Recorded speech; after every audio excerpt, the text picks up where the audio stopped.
sa nila nga pagkaon na ginagawa para sa bata sila. Lord, pinapakayo sa balik asawa sila. Sabay pa Lord, ihatagang ang sila. Pinapakayo, sabay pa Lord, na matutulungan sila. Malay, sabay pa nila ako. Wala naman sa kabataan, sabay pa naliyahan sila Lord. Agi sa ilang mga ginagawa na maayos sila, isak sila ayuntlo, mapanimalay ko po.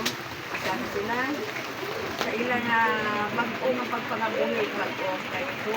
Samahan, kasal na sila, ganit Lord. Hindi man sila pagpabayi Lord, ang pagpabuhi nila sila dito, kapag manay ka mo, ang isa nga mainit, sabay pa nga tubi, ang isa, natubi ang kaming asawa, yung sindihan na yung mabuhi, sabay pa nga magapadayon ka mo sa inyo nga, nandun ka sa mga kabataan ninyo, Lord, pinapahansin ang mga kanan, paagi sa inyo, anak, punti kay Mama